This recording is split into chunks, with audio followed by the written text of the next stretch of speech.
So what's up, kamusta? Ayos ba tayo dyan? So nandito tayo ngayon sa may Skygo Baliwag branch para sa update natin. At meron kasing mga naghahanap ng ganitong color combination or itong color white ng Monarch Axis 125.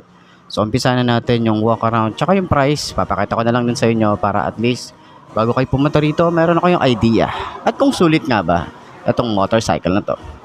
Ayos na ayos yan. Let's go! Time to grind, get inside your mind. Yeah, we working overtime. That's the only way to climb. We gon' make it in our prime. Signing on the dotted line, cashing checks left and right. That's the way I'm living life. I feel alive when I got a goal in sight. Chip away, I gotta fight. Ain't no. Yun nga, para sa kanyang presyo, papakita ko na lang sa screen. At ano sa tingin nyo, sulit nga ba yung presyo nito para sa carb type? Pero sana ilabas din ni Monarch yung kanilang fuel injection na ganito, 'di ba? Mas okay na meron tayong pagpipilian, lalo na dun sa may mga gusto nung carb type, gusto nung fuel injection, para at least meron tayong variant, 'di ba? Meron tayong pagpipilian, may choices tayo at may option tayo. Kasi hindi naman lahat gusto ng FI, hindi rin naman lahat gusto ng carb type. Ikutan na natin para dun sa mga bagong subscriber natin at maraming salamat sa mga nagsusubscribe at nanonood araw-araw. Walk around na natin. Ito yun na nga, sa kanyang looks, masasabi natin na maganda siya eh. Kahit hindi ka na masyadong maglagay ng mga accessories. Parang meron na siya, nandyan na siya, no?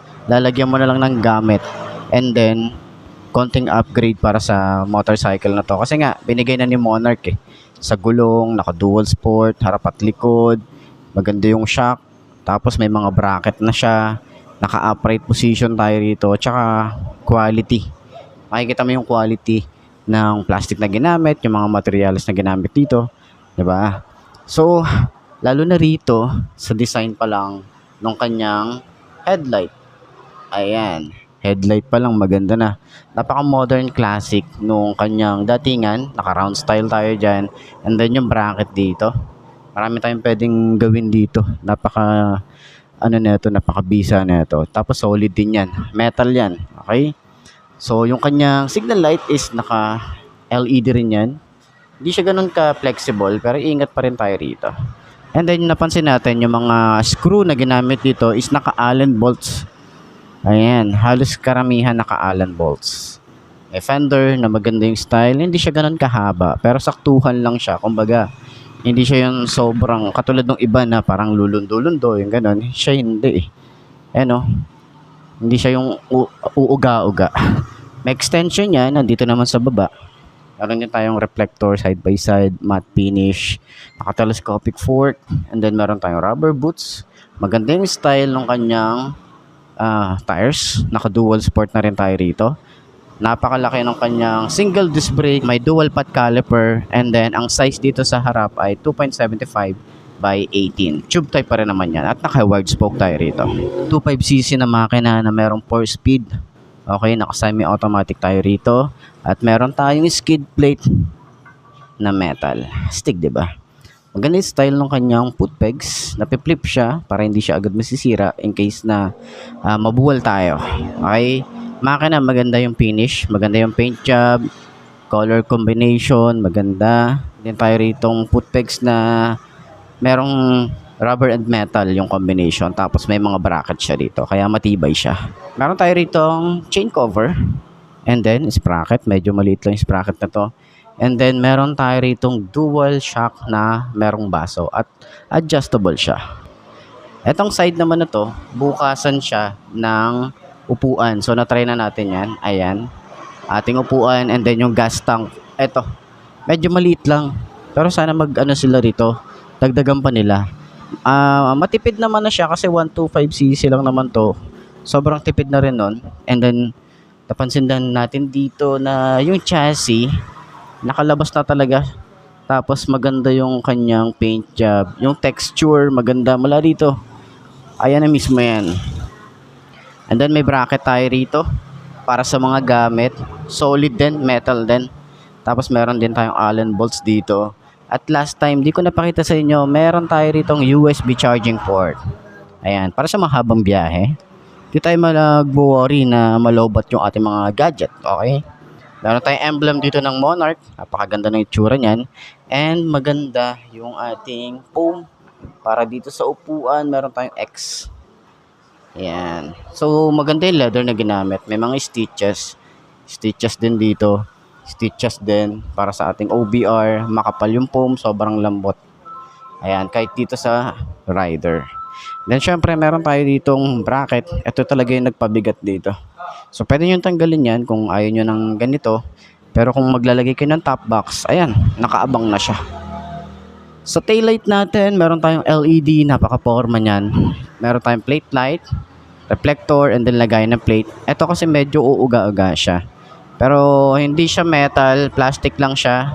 Ayan, Allen bolts din yung ano rito, yung screw. So, naka dual sport yung ating tires at yung size dito ay 3.5 by 16. Ayan. So, naka drum brake naman dito sa likod. Maganda rin yung swing arm natin. Malapad. Okay? Foot pegs. Ayan nga pala yung foot pegs. Di ko napakita sa inyo. Ayan. Kickstart. Meron pa rin tayong kickstart dito. At napakaganda nung forma dito sa tambucho. Kasi ma-appreciate mo yung ano yung gulong. Kita mo yung ganda niya eh. Kaya saktong-sakto nandito siya sa taas, yung ating exhaust. Then yung cover, metal din yan. May combination ng plastic. And then maporma. At naka-single exit tayo rito. Rear brake pedal, napaka-solid. Maganda yung design. And then meron tayo rito parang mga paalon na design. Handlebar, naka-upright position din tayo rito. Switches, okay din mga switches na ginamit. Hindi naman siya mukhang cheap tingnan.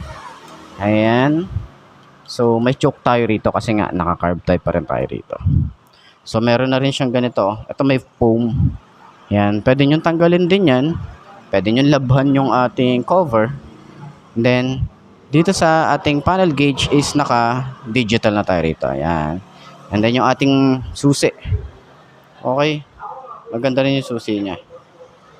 Hindi siya basta-basta magagaya. Ayan. Ayaw mag-focus ng camera ko. Okay. So, sakyan natin para at least dun sa mga bagong nanonood, makita nyo kung abot ba ng 5'2". Nakagaya ko itong motorcycle na to. Nice yan. Let's go! Time to grind, get inside your mind. Yeah, we working overtime. That's the only way to climb. We gon' make it in our prime. Signing on the dotted line, cashing checks left and right. That's the way I'm living life. I feel alive when I got a goal in sight. Chip away, I gotta fight. Ain't nobody else in sight. Man, I think I see the light. Yeah, that shit is so bright. Follow me, I got the guide. See you on the other side, son. Ain't nobody know what I've been through. Ain't nobody know what I can do. I'm ready to go into battle. I'll put on a show, razzle dazzle. So ayun, sakyan natin yung motorcycle na to. Syempre pangalawang upo na to kasi pangalawang color na nasakyan natin to. So side stand natin. Ayan ang itsura niya. Medyo mabigat siya pag sina-side stand. Ayan. So dalawa pa lang pala yung ating nakikita na color combination or color variant. Yung kulay green meron doon sa baba. Tapos itong kulay white. Sakyan natin. 5'2" yung aking height. Ayan. Sobrang tingkayad pero manageable naman siya. Kaya nating i-manage yan. Ayan. Magaan naman yung motor eh. Tapos yung upuan. Sobrang lambot talaga ng upuan na ito. Ayun oh.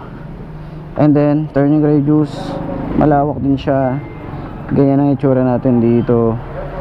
Ayan, 'di ba? So sa lahat ng mga gustong kumuha ng ganitong motorcycle, pwede nyo puntahan si Skygo or kontakin nyo yung number na nandyan sa screen nyo para at least pwede na kayo mag-inquire online or through contact number. Okay, so nga pala itong branch ng Baliwag by September is lilipat sila dito sa may bagong Nayon. Kaya update ko na lang din kayo siguro para baka mamaya kasi mapanood nyo to tapos nasa ibang lugar na pala sila. At least para maging updated kayo, subscribe kayo sa channel natin. So, yun lang naman. Para at least makita nyo pa rin yung mga bagong motorcycle dito sa may Skygo Baliwag. Skygo Baliwag pa rin naman kasi nga dito lang naman din sa may Baliwag yung paglipat nila sa may bagong Nayon, ibang lugar lang. So yun na nga, ito yung Monarch Axis 125. Ayos na siya. Sige sir, balik mo nga ulit. Paano siya tinatanggal? Iunahin mo muna yung dalawa. Pagka ginanon, alay mo lang to. Hilain mo lang ulit. Shoot na siya. Ah, okay. Parang siya. Sinushoot lang ng ano dito. Ah, meron siyang lock dito. Pag hinatak mo siya. Tapos yung itsura niya, ayan. Talaga siya, ano. Nakaklip talaga siya. So, kailangan yung ganun yan. Yung papasok. Papasok nyo muna tapos, pag naipasok na, Hindi. Kailangan mo. kailangan hilain pa rin to. Para may ano, sa kami siya ibabaon. Ah, okay. Release ng Army Green na yun sa Monday. Ah, ma-activate na ba yan? Ayun, hindi pa. Pero naka-activate na. May magre-release ngayon. Ah, okay. Sige, ano ko na lang din yan. Okay, yan. Salamat kayo sir. Shoutout kayo sir. Ang pangalan mo sir? Norman. Yan, si Sir Norman. Pwede nyo siyang kontakin yan. Lalagay ko yung contact number ng Skygo Baliwag. Ayan. Okay. Thank you sir. So yun nga mga best, no? Ito na ba ang motor na babagi sa'yo? Kung ito na nga ay markahan mo na at mag-subscribe ka na sa aking YouTube channel, i-click mo na rin yung notification bell para updated ka sa lahat ng videos na upload natin. Dito araw-araw, so laging tatandaan, wala sa brand ng motor ang itatagal yan. Kundi na sa pag-aalaga mo yan, tatagal yan. Ayos na ayos yan. So kita na lang ulit tayo bukas. I'm Mark D. Ciao. Maraming salamat sa inyo. Babush. Gotta stop till I'm chilling at the top, yeah. Gotta stop till I'm chilling at the top, yeah. Gotta stop till I'm chilling at the top, yeah.